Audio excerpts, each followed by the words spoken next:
म्हणतात की आयुष्यातून कुणी एक व्यक्ती निघून गेल्यावर लोक म्हणतात की आयुष्यातून कोणी एक व्यक्ती निघून गेल्यावर आयुष्य थांबून जात नाही. आयुष्य थांबून जात नाही, पण हे कोणालाच कळत नाही की लाखो लोक आपल्या आयुष्यात येतील जातील, पण त्या एका आईची उणीव कोणीही पूर्ण करू शकत नाही. ती फक्त आईच असते, की फक्त आईच असते, ती फक्त आईच असते. मार्च महिला दिन म्हटलं की महिलांची तर चंगळच असते. मग एका दिवशी त्यांचं कौतुक करायचं का हो? तर तसं नाही.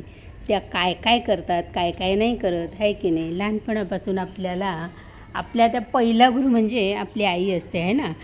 मातृभाषा शिकवते माझी आई. मला मातृभाषा शिकवते. कशी शिकवते बघा. क ख ग घ ज्ञ, क ख ग घ ज्ञ यांना कंठव्य म्हणतात, कारण यांचा उच्चार करताना ध्वनी कंठातून निघतो. एकदा करून बघा सगळ्यांनी, आणि आई पण भोगून बघा आई काय काय शिकवत असते. च छ ज झ ज्ञ यांना तालव्य म्हणतात, कारण यांचा उच्चार करताना जीभ टाळूला लागते. ट ठ ड ढ न यांना मूर्धन्य म्हणतात, कारण यांचा उच्चार जीभ मूर्धाला लागल्याने होतो. एकदा करून बघा. त थ द ध न यांना दंतव्य म्हणतात, का उच्चार करताना जीभ दातांना लागते. प फ ब भ म यांना ओठव्य म्हणतात, कारण यांचा उच्चार ओठ जुळल्याने होतो.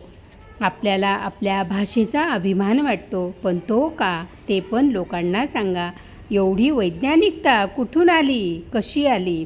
क क्लेश करू नका, ख खरे बोला, क गर्व करू नका, घ घमेंड करू नका, चिंता करत राहू नका, छ छल कपट नको, ज जबाबदारी निभावून न्या, झ झुरत राहू नका, ट टिप्पणी करत राहू नका,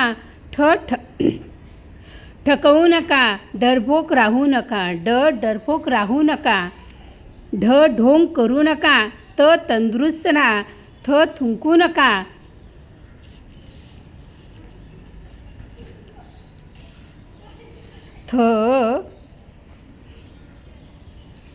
थकू नका, दिलदार बना, दिलदार बना, धोका देऊ नका, नम्र बना, नम्रवान बना, पाप करू नका, फालतू कामे करू नका, बडबड कमी करा, भावनाशील बना, मधुर बना, यशस्वी बना, रडू नका, लालची बनू नका, वैर करू नका, शत्रुत्व करू नका, षटकोनासारखे स्थिर राहा, सत्य बोला, हसतमुख राहा, क्षमा करा, त्रास देऊ नका, ज्ञानी बना.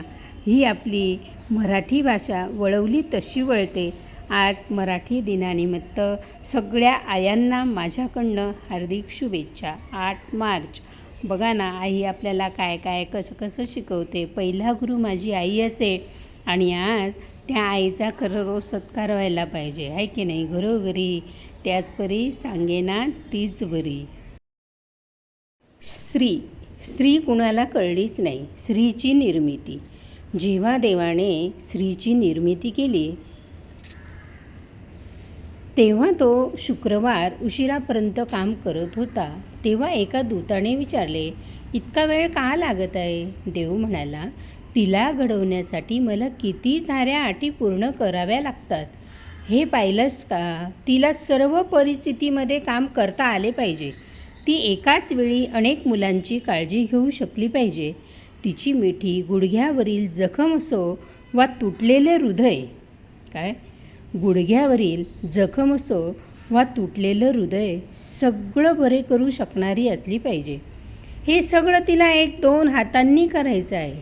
आजारी असतानाही तिला स्वतःला सावरायचं आहे, आणि दिवसाला 18 तास काम करू शकते. देवदूत चकित झाला. काय, हे सगळं तिला फक्त 2 हातांनी करायचं आहे. आजारी असतानाही ती स्वतःला सावरते आणि दिवसाला 18 तास काम करू शकते. देवदूत चकित झाला. फक्त 2 हात अशक्य, आणि ही तर नेहमीची रचना आहे. देवदूत स्त्रीजवळ गेला आणि तिला स्पर्श केला. प्रभू, तिला तुम्ही खूप मऊ बनवले आहे. देव म्हणाला, ती मऊ आहे, पण तिला खूप मजबूत बनवलं आहे. ती किती सहन करू शकते आणि किती अडचणीवर मात करू शकते याची तुला कल्पना नाही. देवदूताने विचारले, ती विचार करू शकते का? देव म्हणाला, ती फक्त विचारच करत नाही, तर तर्क लावते, निर्णय घेते आणि संवादही साधते. देवदूताने तिच्या गालाला स्पर्श केला. प्रभू, इथून काहीतरी गळत आहे. तुम्ही तिच्यावर खूप ओझं टाकलं आहे का? देव म्हणाला, ते गळत नाही, ते अश्रू आहेत. ते कशासाठी? देवदूताने विचारले. देव म्हणाला, अश्रू हे तिच्या दुःख, शंका, प्रेम, एकटेपणा, वेदना आणि अभिमान व्यक्त करण्याचा मार्ग आहे. हे ऐकून देवदूत फार प्रभावित झाला. प्रभू, तुम्ही खरोखरच अद्भुत आहात. तुम्ही सगळंच विचारात घेतलं आहे. ती खरंच एक विलक्षण स्त्री आहे. देव म्हणला, होय, ती आहे. तिच्यात पुरुषाला थक्क करण्याची ताकद आहे. ती संकटांना सामोरी जाऊ शकते आणि जड जबाबदाऱ्या पेलू शकते. तिच्यात आनंद, प्रेम आणि स्वतःची मतं असतात. ओरडावयास वाटलं असतानाही ती हसते, रडावयास वाटलं असतानाही ती गाते, आनंदात रडते, भीती वाटली तरी हसते. ती ज्या गोष्टीवर विश्वास ठेवते त्यासाठी लढते. तिचं प्रेम निस्वार्थ असतं. नातेवाईक किंवा मित्र गमावल्यावर तिचं हृदय तुटतं, पण तरीही ती जगण्यासाठी ताकद शोधते. देवदूताने विचारले, मग ती परिपूर्ण आहे का? देव म्हणाला, नाही. तिच्यात एकच कमतरता आहे. ती एकदा स्वतःची किंमत विसरते आणि जड अंतःकरणाने जगत असते. आई, आजी, पणजी, ताई, माई, अक्का, काकू, आत्या, मावशी, मामी, लई भारी अष्टुपैली नारी. काय? लई भारी अष्टुपैली नारी. आपली श्री जन्मा तुझी ही कहाणी. बघा ना, किती ताकदवान असते. देवाला सुद्धा ती कळली नाही. किती सुंदर. या दिनाच्या हार्दिक शुभेच्छा. नाव सौ प्रमिला रवींद्र ब्राह्मणकर. प्रमिला छंद, प्रमिला ब्राह्मणकर 2 चॅनल आहेत. सबस्क्राईब करा, लाईक करा, शेअर करा. कुठला व्हिडिओ आवडला ते बघा. कुठे कुठे गेले व्हिडिओ ते मला बघू दे. माझे चॅनल तुम्हाला कसं वाटलं ते कमेंट बॉक्समध्ये कळवा.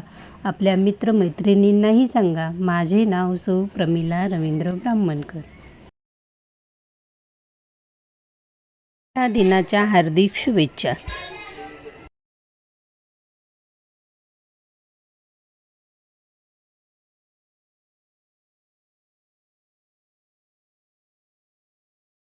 या दिनाच्या हार्दिक शुभेच्छा.